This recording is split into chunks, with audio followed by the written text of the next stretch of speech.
परिचय। बहन, आज मैं एक प्रयोग करने जा रहा हूं जिसे मैंने कल अपने स्कूल में सीखा था। बहुत अच्छा, मैं प्रयोग देखना चाहूंगी। हाँ बिल्कुल, हम एक द्रव का तापमान मापने जा रहे हैं। हमें गर्म पानी के एक फ्लास्क और एक थर्मामीटर की जरूरत है। पहले हम थर्मामीटर को गिलास में डुबोते हैं। उसके बाद हम पानी के सही तापमान को मापते हैं। भैया, यह थर्मामीटर कैसे कार्य करता है? सुनो, थर्मामीटर के अंदर पारा होता है। जब हम थर्मामीटर को गर्म पानी में रखते हैं तो पानी की ऊष्मा से पारे में प्रसार होता है। पारा जिस बिंदु पर रुक जाता है वह बिंदु पानी के तापमान को इंगित करता है। बड़ा रोचक है और मैं इसके बारे में और अधिक जानना चाहती हूँ। छात्रों, आज हम द्रव्य के तापीय गुणधर्मों के बारे में और अधिक अध्ययन करेंगे। उद्देश्य। पाठ के अंत में आप निम्न करने में सक्षम हो जाएंगे। तापमान और ऊष्मा को परिभाषित करना, तापमान को मापना, आदर्श गैस समीकरण और परम ताप का विश्लेषण करना, तापीय प्रसार की गणना करना, विशिष्ट ऊष्मा धारिता का मूल्यांकन करना, कैलोरी मिति को परिभाषित करना, अवस्था परिवर्तन को समझना, ऊष्मा स्थानांतरण को जानना, किसी पदार्थ की तापीय चालकता की गणना करना, न्यूटन के शीतलन नियम को परिभाषित करना, तापमान और ऊष्मा। एक पिंड के तापमान को पिंड की गर्माहट या ठंड की कोटि के रूप में परिभाषित किया जाता है। इसका SI मात्रक केल्विन है और सामान्यतः तापमान के मात्रक के लिए डिग्री सेल्सियस का प्रयोग किया जाता है। ऊष्मा ऊर्जा का एक रूप है जिससे गर्माहट की अनुभूति होती है। इसका SI मात्रक जूल है और आमतौर पर मात्रक के लिए कैलोरी का उपयोग किया जाता है। 1 कैलोरी बराबर 4.184 जूल। इसका विमीय सूत्र ml² T⁻⁻²। तापमान का मापन। किसी पिंड के तापमान को मापने के लिए जिस उपकरण का उपयोग किया जाता है उसे थर्मामीटर कहते हैं। थर्मामीटर को विभिन्न पैमानों पर डिजाइन किया जाता है जो इस प्रकार है: सेल्सियस पैमाना, फ़ारेनहाइट पैमाना, केल्विन पैमाना और र्यूमर पैमाना। जल के क्वथनांक को ऊपरी नियत बिंदु कहते हैं। जल के हिमांक को निचला नियत बिंदु कहते हैं। विचार करें कि किसी पिंड का सेल्सियस पैमाने पर तापमान C हो और फ़ारेनहाइट पैमाने पर तापमान F हो तो C/100 बराबर F-32/180। उदाहरण: एक नए डिजाइन के थर्मामीटर में निचला नियत बिंदु और ऊपरी नियत बिंदु क्रमशः 5 डिग्री और 95 डिग्री होता है। 50 डिग्री सेल्सियस के संगत इस पैमाने पर तापमान की गणना करें। आइए हल देखें। मान लें कि 50 डिग्री सेल्सियस के संगत पैमाने पर तापमान थीटा है, तो θ-5/95 बराबर C/100। सरल करने पर हम प्राप्त करते हैं θ-5/90 बराबर 50/100, अतः थीटा बराबर 50 डिग्री। इस प्रकार डिजाइन किए गए थर्मामीटर के पैमाने पर अभीष्ट तापमान 50 डिग्री है। आदर्श गैस समीकरण और परम ताप। निम्न घनत्वों पर सभी गैसें एक समान प्रसार व्यवहार प्रदर्शित करती हैं। चूंकि PV बराबर नियतांक और V/T बराबर नियतांक, तो PV बटे टी भी नियतांक है।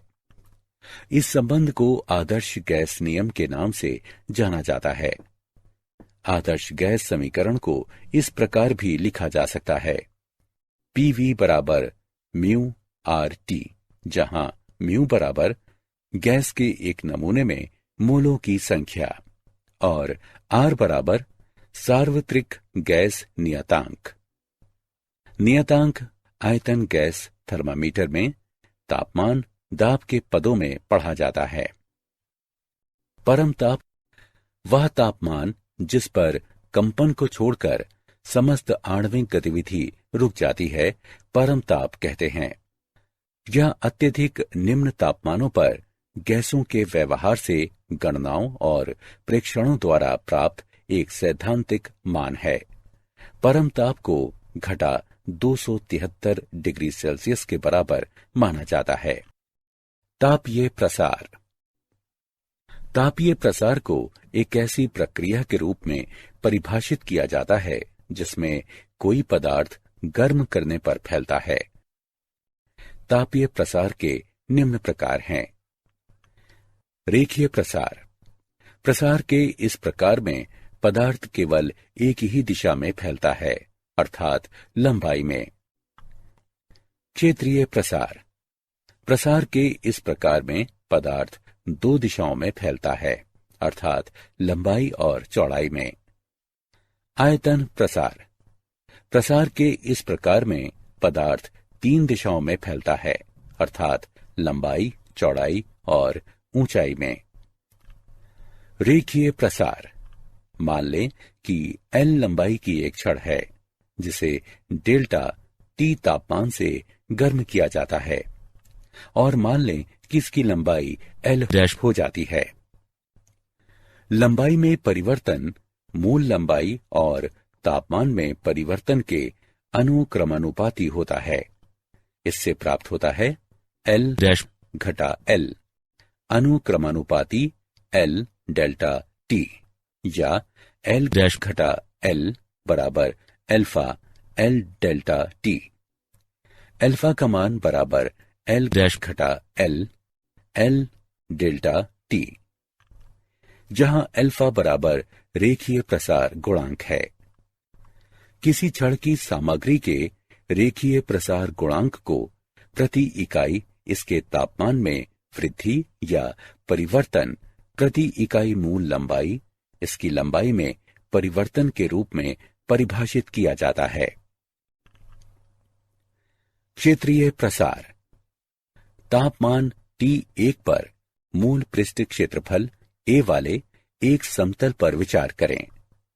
मान लें कि तापमान T2 पर समतल का क्षेत्रफल A है। इससे प्राप्त होता है A घटा A अनुक्रमानुपाती A डेल्टा T, या A घटा A बराबर beta A delta T। Beta का मान बराबर A घटा A बटे A डेल्टा T, जहां बीटा बराबर क्षेत्रीय प्रसार गुणांक। क्षेत्रीय प्रसार गुणांक को प्रति इकाई इसके तापमान में वृद्धि या परिवर्तन प्रति इकाई मूल क्षेत्रफल पिंड के क्षेत्रफल में परिवर्तन के रूप में परिभाषित किया जाता है। आयतन प्रसार गुणांक। तापमान T1 पर मूल आयतन V के एक गोलीय पिंड पर विचार करें। मान लें कि तापमान T2 पर पिंड का आयतन V है। इससे प्राप्त होता है V घटा V अनुक्रमानुपाती V डेल्टा T, या V घटा V बराबर गामा V डेल्टा T।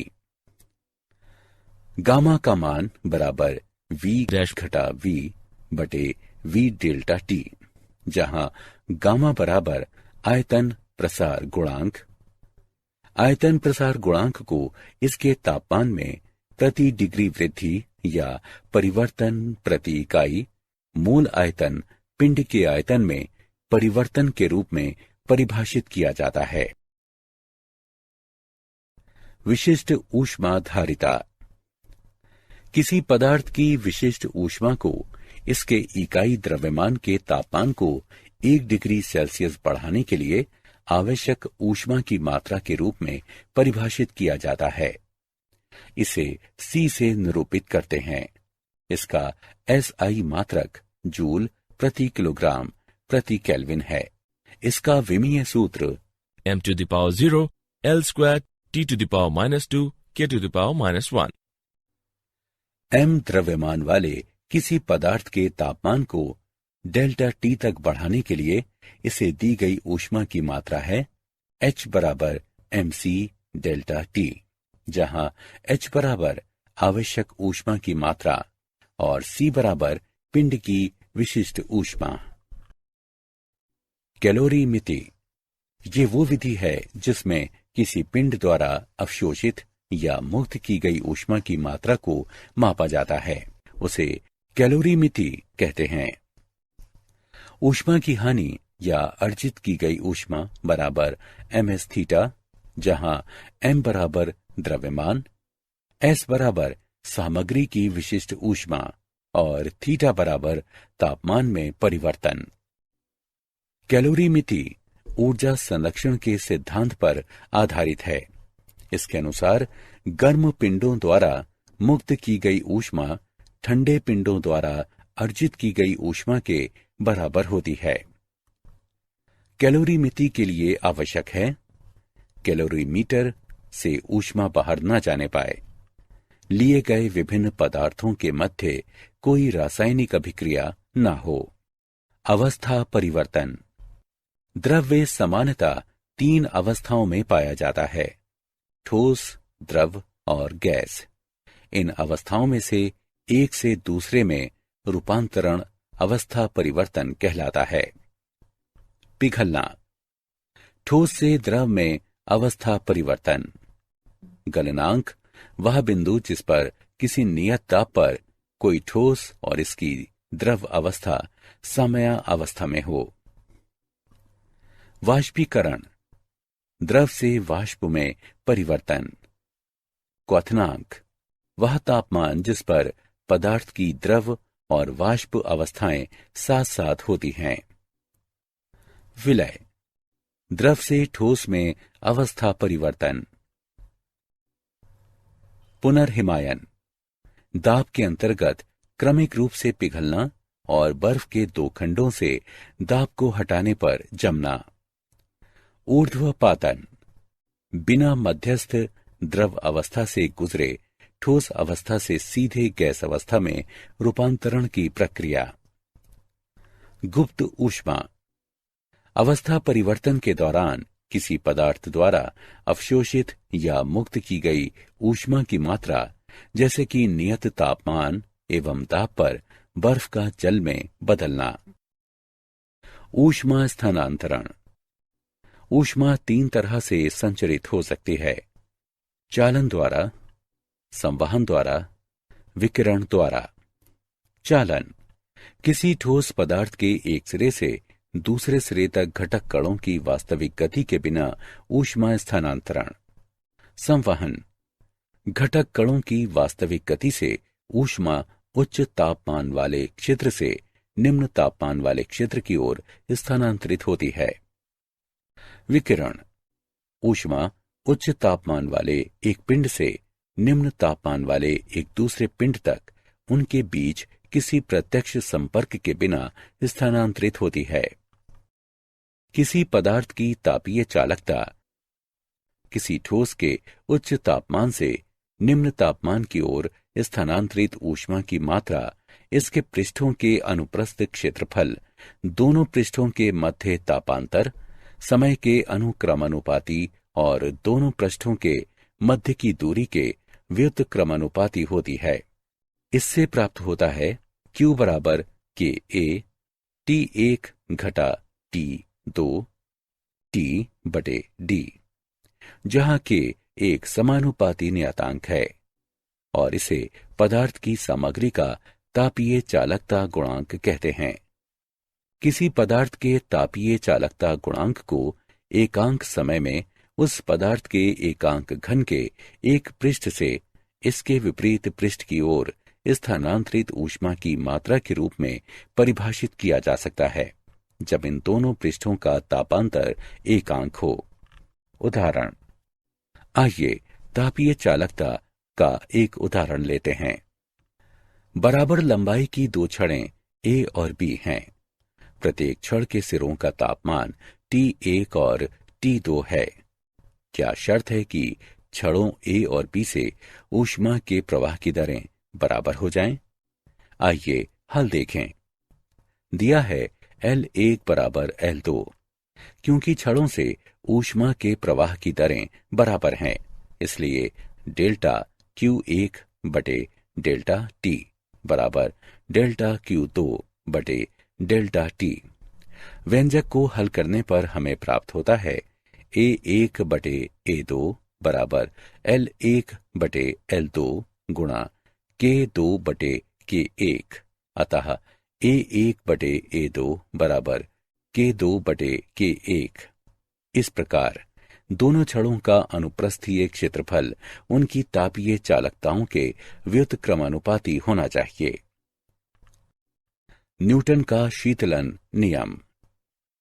इसके अनुसार एक पिंड के शीतलन की दर पिंड के तापांतर और परिवेश के अनुक्रमानुपाती होती है। शीतलन की दर अनुक्रमानुपाती T घटा T0। यह नियम वैध है जब तापांतर बहुत अधिक ना हो। आइए उपपत्ति देखें। विचार करें कि तापमान T पर एक पिंड T0 तापमान वाले परिवेश में है, तो पिंड द्वारा प्रति सेकंड उत्सर्जित ऊर्जा है E बराबर सिग्मा अवयव है A T घटा T0 गुणा T जमा T0 गुणा T वर्ग जमा T0 वर्ग। चूंकि T0 के अत्यंत निकट है, अतः E अनुक्रमानुपाती T घटा T0 है। शीतलन की दर अनुक्रमानुपाती T घटा T0 है। यही न्यूटन का शीतलन नियम है। क्या आप जानते हैं, कैलोरीमिति वह विज्ञान है जो परिवेश के साथ विनिमय की गई ऊष्मा को मापकर किसी निकाय की ऊर्जा में परिवर्तनों का निर्धारण करती है। एक आदर्श गैस के लिए आयतन तापीय प्रसार प्रक्रिया के उस प्रकार पर निर्भर करता है जिसमें तापमान बदलता है। दो ज्ञात दशाएं हैं, समदाबी परिवर्तन जहां दाब को नियत रखा जाता है, और रुद्धोष्म परिवर्तन जहां कोई कार्य नहीं किया जाता और एंट्रोपी में कोई परिवर्तन नहीं होता है। अलग अलग तापमान वाले परिवेश में रखी कुछ तापमान वाली एक वस्तु के ताप परिवर्तन को स्वरूप देने के लिए न्यूटन के शीतलन नियम का प्रयोग किया जाता है। सारांश। आइए हमने जो कुछ सीखा है उसे संक्षेप में दोहराएं। किसी पिंड का तापमान मापने के लिए जिस उपकरण का प्रयोग किया जाता है उसे थर्मामीटर कहते हैं। तापीय प्रसार को एक ऐसी प्रक्रिया के रूप में परिभाषित किया जाता है जिसमें कोई पदार्थ गर्म करने पर फैलता है। किसी पिंड के ऊष्माधारिता को पूरे पिंड के तापमान को 1 डिग्री सेल्सियस बढ़ाने के लिए आवश्यक ऊर्जा की मात्रा के रूप में परिभाषित किया जाता है। कैलोरीमिति ऊर्जा संरक्षण के सिद्धांत पर आधारित है, जिसमें गर्म पिंडों द्वारा ऊष्मा की हानि ठंडे पिंडों द्वारा अर्जित ऊष्मा के बराबर होती है। अणुओं का अपने समीपवर्ती अणु के साथ संघट्ट द्वारा ऊष्मा का स्थानांतरण चालन कहलाता है। संवहन ऊष्मा स्थानांतरण का एक ऐसा तरीका है जिसमें अणु ऊष्मा को स्थानांतरित करने के लिए एक स्थान से दूसरे स्थान तक गति करते हैं। विकिरण ऊष्मा स्थानांतरण का सबसे त्वरित तरीका है जिसमें किसी माध्यम की आवश्यकता नहीं होती। न्यूटन के शीतलन नियम के अनुसार एक पिंड द्वारा ऊष्मा हानि की दर परिवेश से तापांतर के अनुक्रमानुपाती होती है।